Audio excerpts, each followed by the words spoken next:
जी हाँ दोस्तों, आज हम बात करने जा रहे हैं एक ऐसी फिल्म की जिसका सिर्फ ट्रेलर नहीं, उसका जज्बा भी लोगों के दिलों तक पहुंच चुका है। नाम है लाहौर 1947। ये फिल्म कोई मसाला एंटरटेनमेंट नहीं है, ये उन दिनों की तस्वीर है जब लोग ट्रेन की छत पर सफर नहीं कर रहे थे बल्कि जिंदगी से जंग लड़ रहे थे। जब एक लकीर ने सिर्फ 2 देश नहीं, करोड़ों रिश्ते अलग कर दिए थे। लाहौर 1947 उन आवाजों की कहानी है जो आज भी कहीं भीतर गूंजती हैं। मां के आंसू, बच्चे की चीख और एक जवान का सवाल, क्या देश बनते वक्त लोग टूट जाते हैं? और दोस्तों, जब ऐसी कहानी को लेकर आते हैं सनी देओल जैसे अभिनेता, जिनका नाम सुनते ही आपके जहन में एक आवाज गूंजती है, 2.5 किलो का हाथ जब पड़ता है, तो समझ जाइए ये फिल्म सिर्फ देखने के लिए नहीं, महसूस करने के लिए बनी है। सनी देओल के भावों में गुस्सा नहीं, गलतियों का हिसाब है। जब वह आंखों में आंसू और हाथों में बंदूक लेकर स्क्रीन पर आते हैं तो दिल के कोने से सिर्फ एक बात निकलती है, आखिर इतना दर्द लेकर कोई इंसान जीता कैसे है? और दोस्तों, इस फिल्म के संवाद, संगीत और कैमरा वर्क ने एक ही बात साबित कर दी है, यह फिल्म नहीं, एक वक्त का सच है। इस फिल्म में बंटवारे का दर्द है, अपने ही शहर को पराया होता देखना है, मां की ममता का टुकड़े टुकड़े होना है, भाई का भाई के खिलाफ बंदूक उठाने की मजबूरी है। इस फिल्म के ट्रेलर ने एक बात तो साफ कर दी है, आज भी लोग उन्हीं जज्बातों से जूझ रहे हैं। आज भी लोग पहचान को लेकर उलझन में हैं। जब आप एक ओर मस्जिद की अजान सुनते हैं और दूसरी ओर मंदिर की घंटी, तो यह फिल्म आपको बताती है कि कभी दोनों एक ही गली से आती थीं। और जब इस कहानी को राजकुमार संतोषी जैसे निर्देशक फ्रेम में उतारते हैं तो फिल्म नहीं, एक आग लगती है। वह आग जो नफरत से नहीं, हक से भरी होती है। वह आग जो कहना चाहती है, हमने सिर्फ जमीन नहीं, अपना इतिहास भी बांटा था। दोस्तों, आपको याद है जब गदर आई थी तो हर सिनेमा घर में लोग सीट से उठकर तालियां बजाने लगते थे। ऐसा लगता था जैसे सनी देओल स्क्रीन पर नहीं, दर्शकों के बीच खड़े होकर लड़ रहे हों। और अब जब लाहौर 1947 का ट्रेलर आया है तो फिर वही सिहरन, वही भारी आंखें, वही दिल से निकलता हुआ एक शब्द, इज्जत। लेकिन जी हां दोस्तों, जहां सच होता है वहां सवाल भी उठते हैं। और आज एक ऐसा सवाल उठा है जिसने बॉलीवुड की नींव को हिला दिया है। आज एक बयान सामने आया है, इतना तेज, इतना निजी, इतना झकमी कि इंडस्ट्री के बड़े बड़े चेहरे भी चुप हो गए। पहले सब सोच रहे थे कि यह फिल्म बॉक्स ऑफिस पर तूफान लाएगी, लेकिन अब लगने लगा है यह तूफान पहले बॉलीवुड के अंदर ही आग लगा चुका है। और जब हमने देखा कि इस बयान के पीछे किस इंसान का नाम है, तो हम भी एक पल के लिए रुक गए। नाम है अमिताभ बच्चन। जी हां दोस्तों, वही अमिताभ बच्चन जिन्होंने देश के नाम जैसे संवाद बोले हैं, जिनके चेहरे पर कभी इंसानियत का विश्वास दिखता था। लेकिन इस बार उन्होंने कहा, सनी देओल झूठी देशभक्ति का नाटक कर रहा है।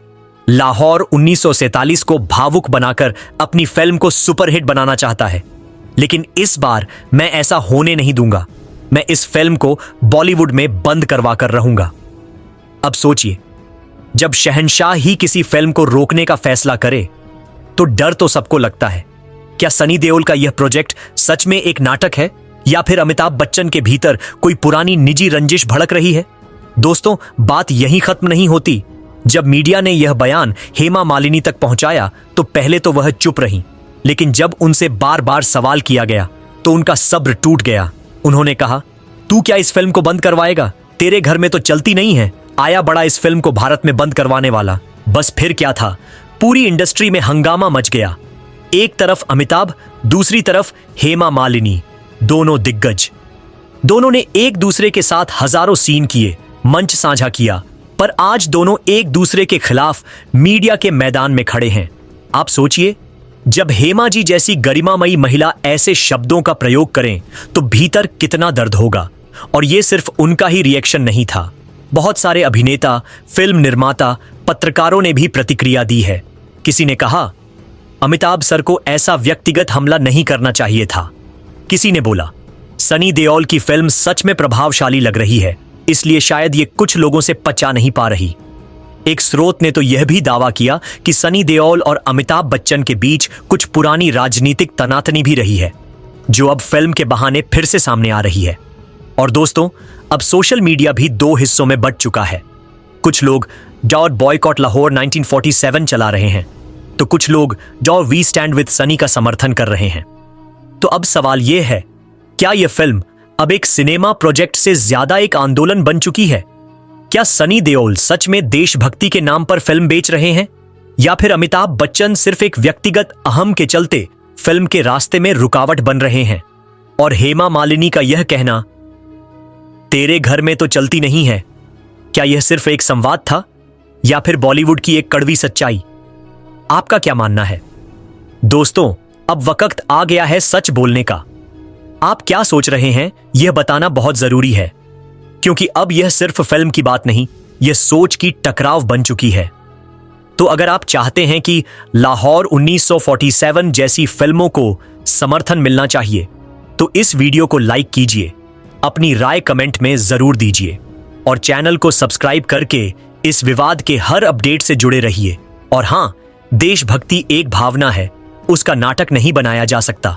जो बनाता है वो कभी समझा ही नहीं, और जो समझता है वो लाहौर 1947 जैसी फिल्में बनाता है। मिलते हैं अगले एपिसोड में नए हंगामे के साथ। तब तक के लिए जय हिंद, जय सिनेमा। और दोस्तों, इस मामले में एक और मोड़ तब आया जब फिल्म इंडस्ट्री के कुछ बड़े निर्माता और निर्देशक भी अपना पक्ष रखने लगे। एक तरफ जहां बॉलीवुड के नए फिल्मकार सनी देओल के समर्थन में खड़े हो गए, वहीं कुछ पुराने बैनर्स ने अमिताभ बच्चन की बात को गलत नहीं कहा।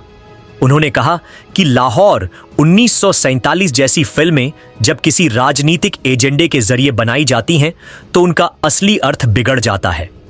लेकिन यहां बात सिर्फ अर्थ की नहीं है दोस्तों, यह बात है नीयत की। जब किसी फिल्म का उद्देश्य सिर्फ पैसा कमाना हो तो दर्शक महसूस कर लेते हैं, लेकिन जब उस फिल्म में अभिनेता अपना दिल, अपना दर्द और अपना ईमान जोड़ते हैं तो वह फिल्म एक मिसाल बन जाती है। लाहौर 1947 भी ऐसी ही मिसाल बन सकती है, बस एक बार सच को समझने की देर है। इस बीच हेमा मालिनी ने एक और मीडिया इंटरेक्शन में कहा कि अमिताभ बच्चन का रिएक्शन उनके लिए व्यक्तिगत था और उन्होंने उनसे ऐसा कभी अपेक्षा नहीं की थी। उनका कहना था, मैं और अमित जी ने कई फिल्मों में काम किया है, उनकी इज्जत मेरे लिए हमेशा ऊपर रही है। पर इस बार उन्होंने एक ऐसे व्यक्ति पर सवाल उठाया है जो अपने देश के लिए कुछ भी कर सकता है। सनी देओल सिर्फ एक अभिनेता नहीं, एक सोच है। सनी देओल ने अब तक इस विवाद पर कोई सीधी टिप्पणी नहीं की है, लेकिन सूत्रों के अनुसार वह अपने काम में विश्वास रखते हैं और उनका मानना है कि उनकी फिल्म ही उनका जवाब होगी। यही बात राजकुमार संतोषी ने भी स्पष्ट की। उन्होंने कहा, हम इस फिल्म में सिर्फ सच दिखा रहे हैं, न हम किसी की बुराई कर रहे हैं, न किसी को दिखावा। हमारा उद्देश्य है कि लोग अपनी इतिहास को समझें और उस समय के लोगों के दर्द को महसूस करें। आगे का हिस्सा अगले अपडेट में तुरंत जोड़ा जाएगा।